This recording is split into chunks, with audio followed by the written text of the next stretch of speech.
Is Greenland about to become a territory of the United States? Well, Donald Trump certainly would like it to become so, not to mention the fact that this isn't the first time that the United States has actually tried to acquire Greenland. And now all of those attempts have been diplomatic. There's never really been any talk of invasion or taking it by force, but the tone does seem to be shifting right now. And a lot of people, especially those in Europe, especially those in Denmark, are a little bit concerned that Donald Trump might try to, I don't know, steal Greenland the way that we did Maduro. Now, again, I don't think that's likely to happen. However, there are growing threats. The EU is sending troops to Greenland. Donald Trump is threatening tariffs against the EU.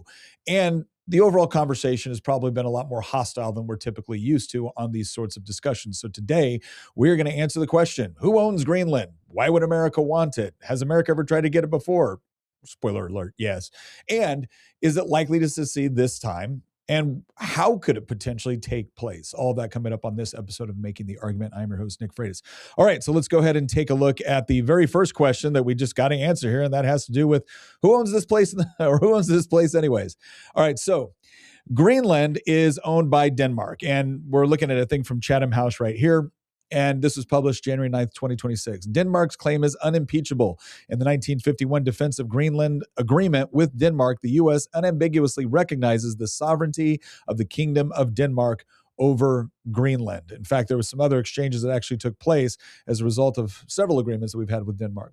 President Donald Trump has suggested that Denmark's claim to Greenland is doubtful, reflecting the public musings of his Deputy Chief of Staff, Stephen Miller. Right off the bat here, you can kind of see like the sort of attitude and contempt that they have towards Stephen Miller and the Trump administration. Rather than the niceties of international law, Miller added, the issue should be determined according to the power relations among nations and their security needs. Okay, so this is kind of important to understand, because it is absolutely true that Miller has kind of pushed out what we might call kind of the older understandings of international law or international arrangements. And this is part of the idea that for a nation to be truly sovereign, they have to have the ability to actually protect what they claim is theirs, what they claim they are sovereign over. And so when a nation can't do that, or they can't find somebody else to basically assist them in that process, the question is how much sovereignty do they really have? Now, we can all admit this is much more of a kind of a cutthroat version of sovereignty. The idea is if I have the ability to take it and I have the power to take it, well, then do you really have sovereignty over it? And I would say that there's two questions that. One is kind of this moral side, this idea of, if people shouldn't steal from other people, should countries steal from other countries? Now, we have to acknowledge that for the vast majority of human history, countries have been going to war, engaging in conquest, et cetera. And I'm not saying it's right. I'm just saying that it was the norm for a long time, and it really has continued to be the norm if we're being serious. However, post World War II, there has been an attempt to basically set up these kind of spheres of influence and this idea of protecting the sovereignty of other nations. So it's this idea that simply because you have the power to take something doesn't mean you should take it. And I think most of us, that makes sense on a moral level.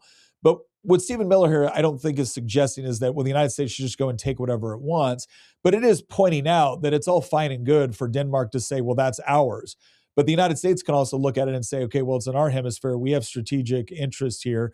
We have strategic interests, which, by the way, we're also using in order to defend your strategic interests, because Denmark is not exactly a powerhouse in NATO. And so Stephen Miller is not just saying we should get it because we want it.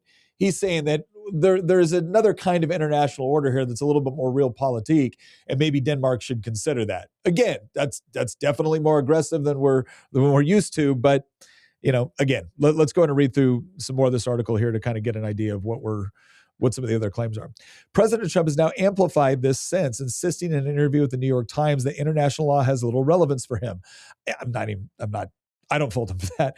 What counts instead is his own sense of morality, he asserted, adding somewhat incongruously that I don't need international law, as he is not looking to hurt people. Instead, the threat or even use of force appears to be a bargaining tool in pursuit of U.S. national security interests, along with his increasing reputation for unpredictability.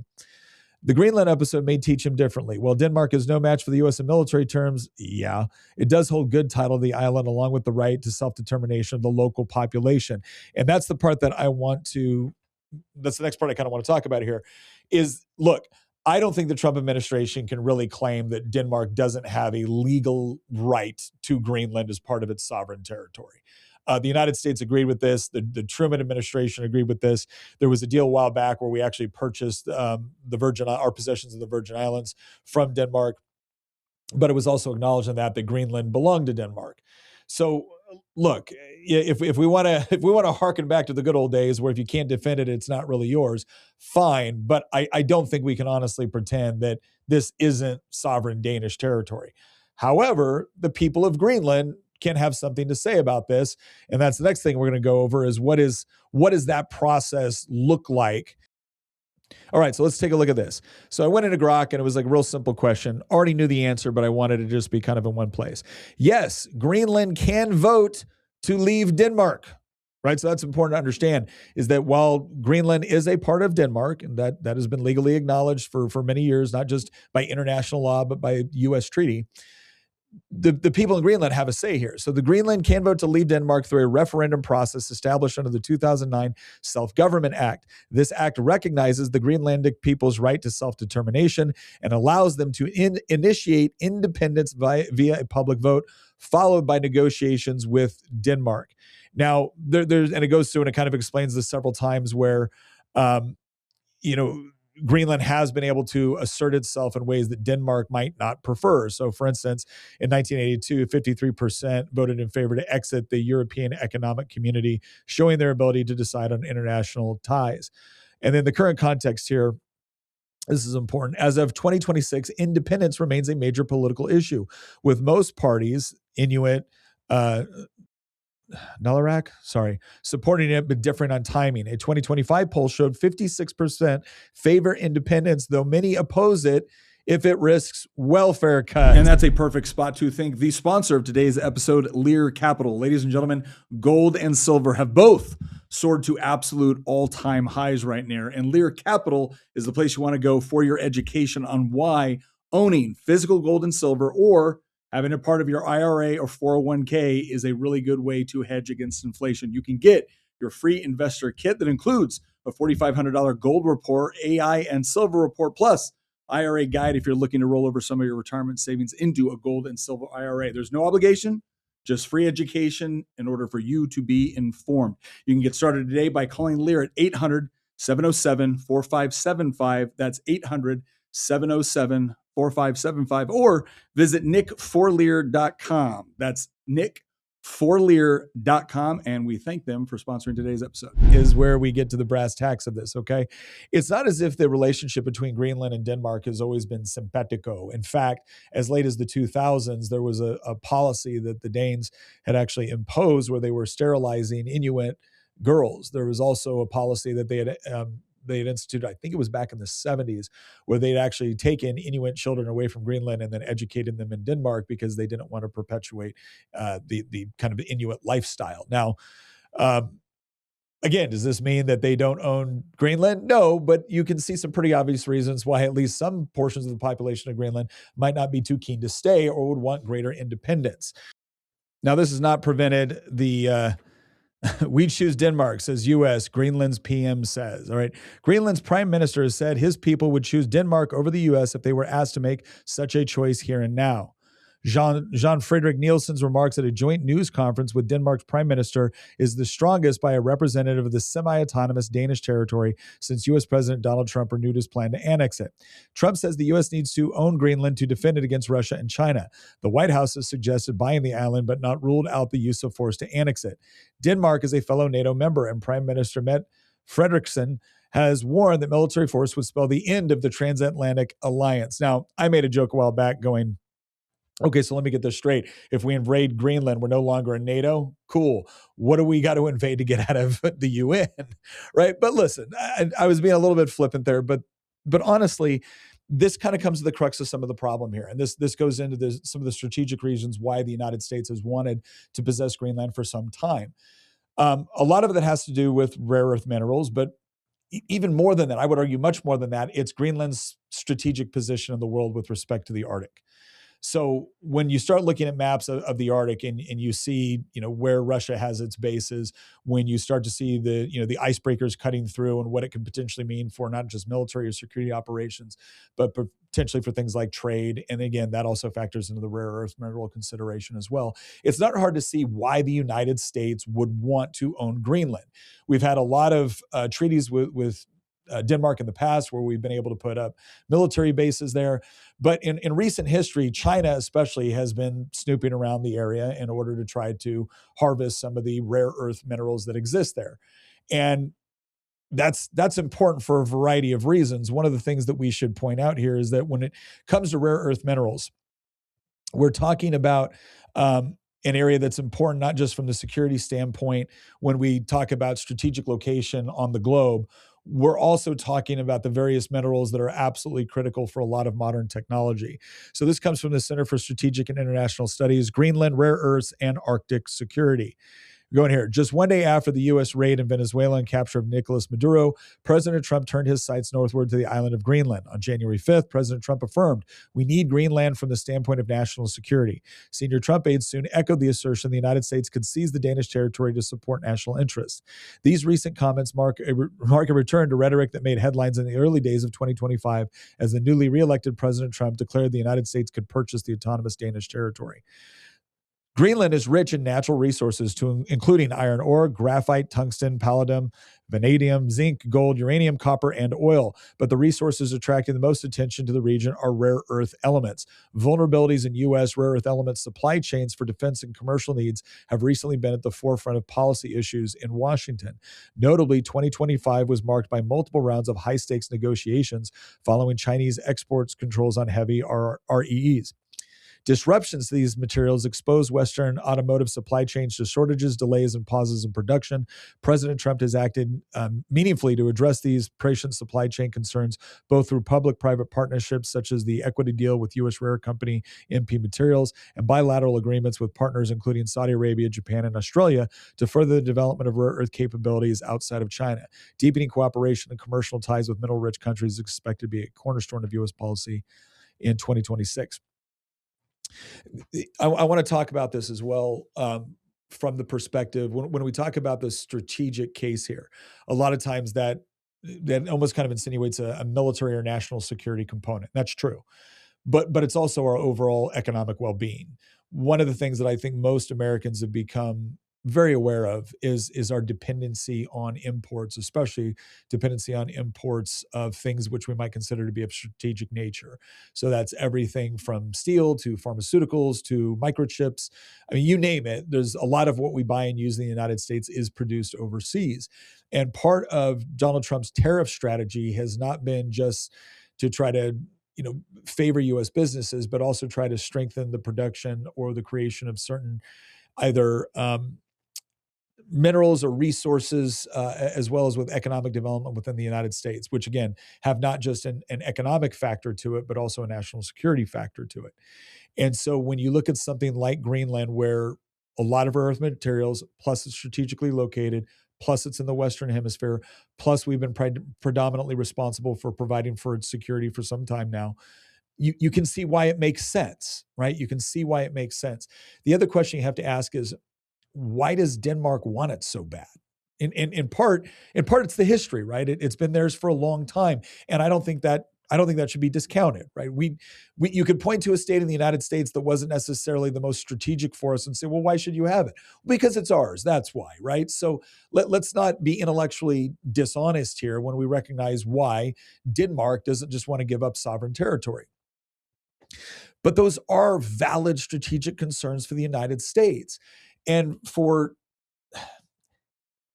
NATO to not fully recognize how dependent it is on the United States for its security is a little bit insulting at this point. Now, Denmark has come forward and essentially said, I actually listened to an MP from Danish Parliament not too long ago that came forward and said, look, we don't want to give it up, but if the United States wants to use it more for strategic reasons, we're totally open to that. but it's the United States that has kind of slowly and gradually pulled back their forces and pulled back their presence in Greenland since the fall of the Cold War. And you might say, well, that makes sense. We didn't have this great Soviet threat. Yes, but new powers and new threats are on the rise again.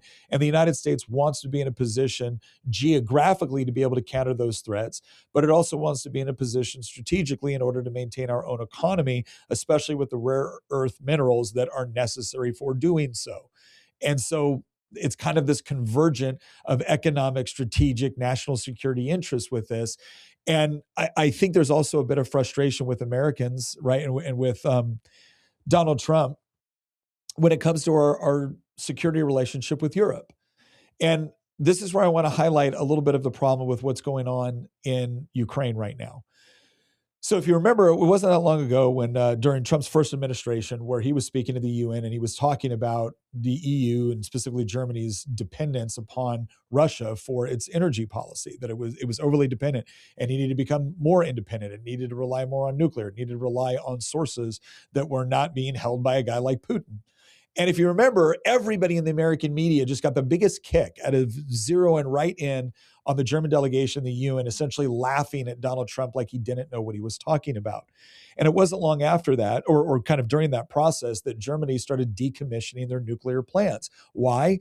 Well, because they decided it would be a good idea to outsource their energy policy to an obnoxious Swedish girl, right?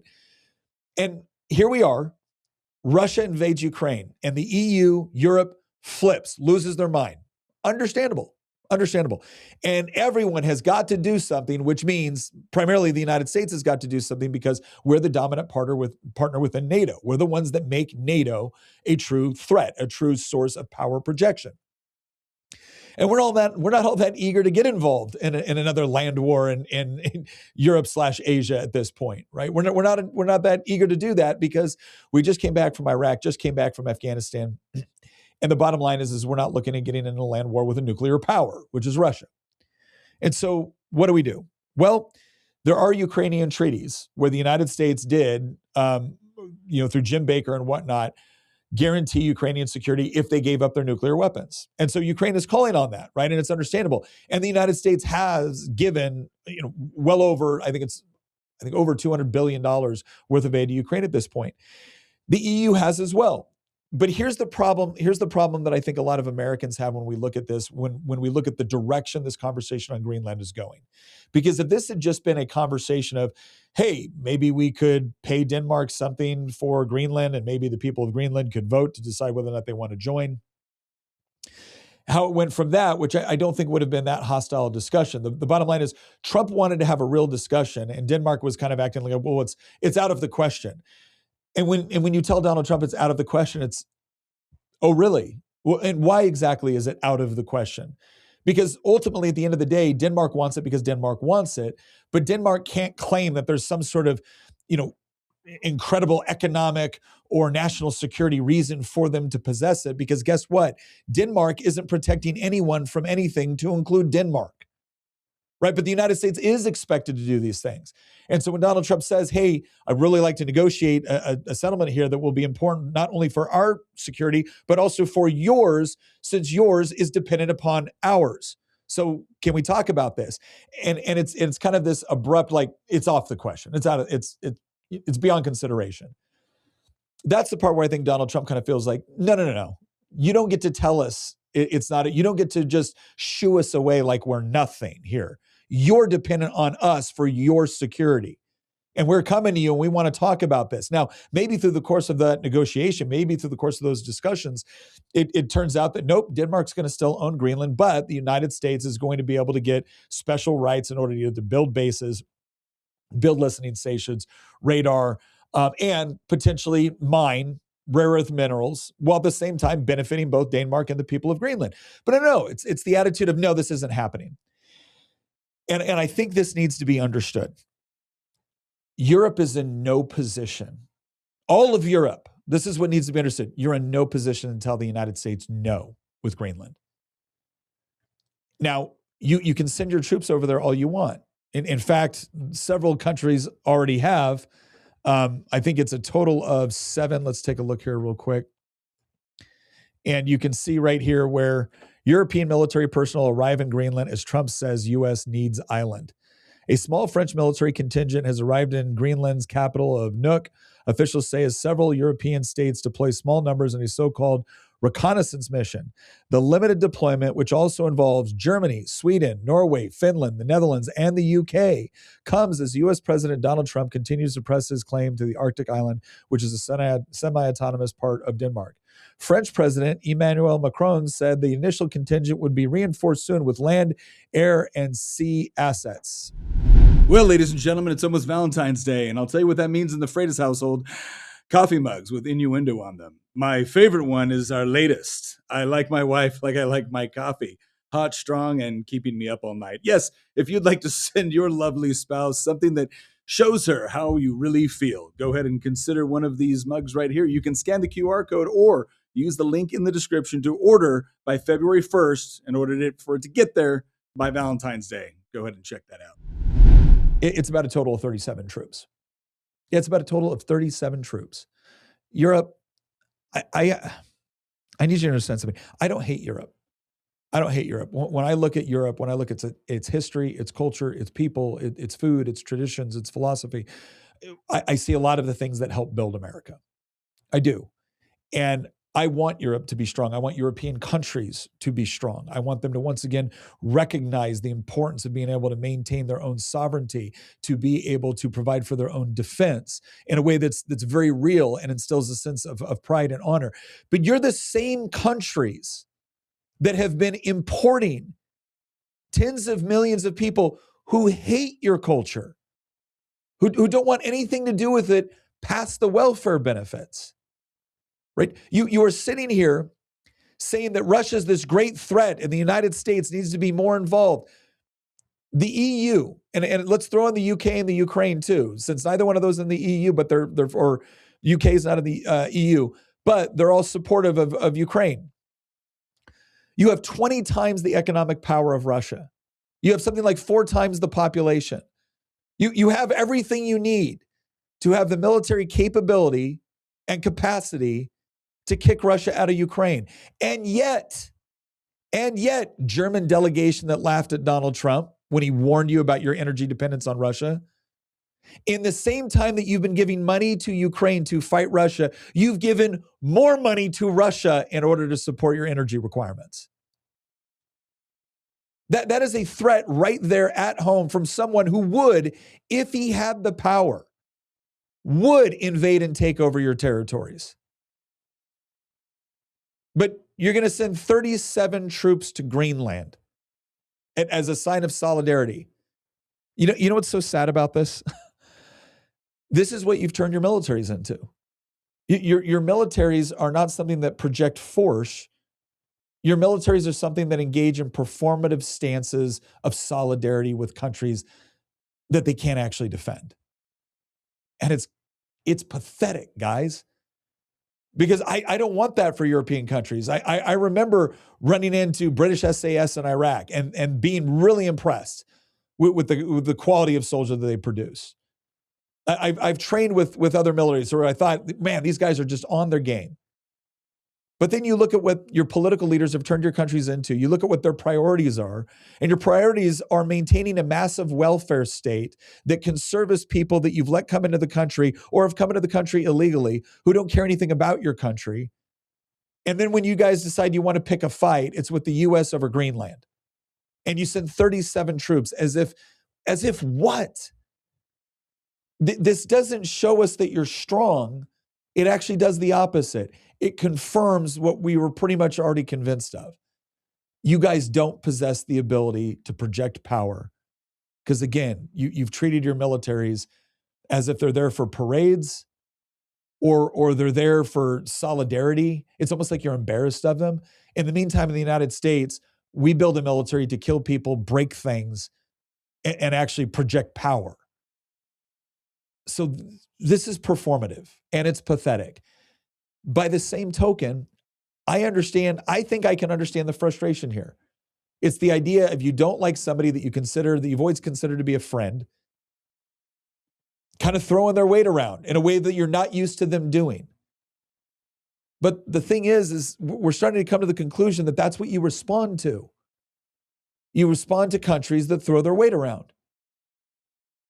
You respect countries, you show respect for countries that you do think are willing to use military force and economic power to get what they want. And for the longest time, for a variety of reasons, I realize it's not all this simple, but for a variety of reasons, the United States has really felt taken for granted by a lot of countries in Europe that have absolutely depended on us militarily and in some cases economically. And so my hope is the whole tenor of this can get back to, look, Denmark has a legitimate claim. It is their territory. The United States has legitimate interests here for which Denmark will benefit, and so will all of Europe. Because if there's one thing that has been demonstrated by the war in Ukraine is you are not willing to do what it takes to actually keep enemies at bay. We are. We've proven this. That's why there's not a Soviet Union anymore. There was a time when you would do it too. There was a time when the UK was willing to stand strong no matter what.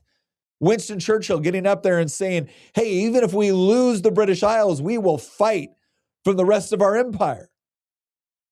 I mean, look, I would love if some of that spirit came back into Europe.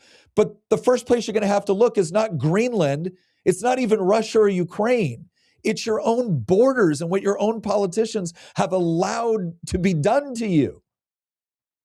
So listen, I understand if there's frustration with some of the rhetoric coming out of the White House. But some of that is built upon some of that is built upon this idea that we're not going to be treated the way we have. Things are going to be different. The United States is going to reprioritize our interests, not the global community's interest. Now that doesn't mean, like, I don't support this idea of the United States just, hey, if we can take it, we should take it. Let's go do it. I don't want that to be the case. I don't want to alienate allies. But it seems to me that a lot of our allies haven't been all that concerned about alienating us. And that just seems bizarre when we're the big partner here. We are the big dog. And I know that seems almost offensive to Europe because you trace your history so much farther back than the United States. It's almost like watching I don't know if it's like watching the younger brother or the child supersede the elder. I don't know what it is. But please understand that I think if you were to ask most Americans, we want to have a good relationship with our allies, but we would like to be appreciated for the economic military power that we bring to bear. And while we should be concerned about what our allies think, and while we should take their opinions into consideration, it's also important to understand that when we're talking about kind of the old rules of sovereignty, they never really went away. This whole idea of soft power, of being able to use diplomacy, of being able to use kind of a moral high ground in order to stake out a position, none of those things actually work in real life unless it's backed up by hard power. Now, I don't think that means that morality isn't important. I think rights, I think morality, I think virtue, I think all of these things are incredibly important. And I want the countries who are powerful to display these traits. But for the countries that are not,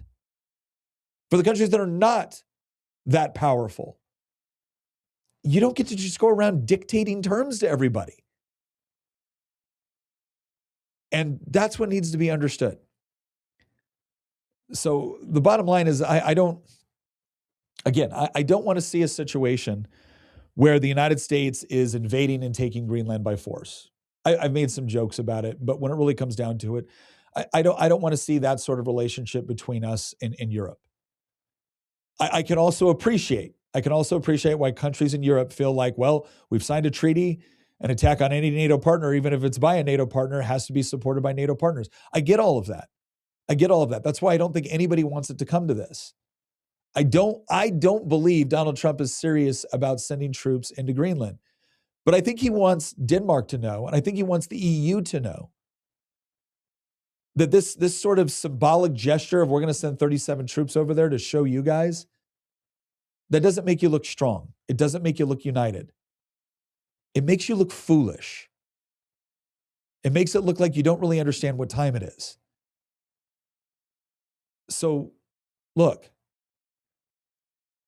let's hope that the temperature drops a little bit on this, that we can all kind of go back to our corners here and say, there are strategic reasons why the United States controlling Greenland would be good for everybody, to include the people in Greenland.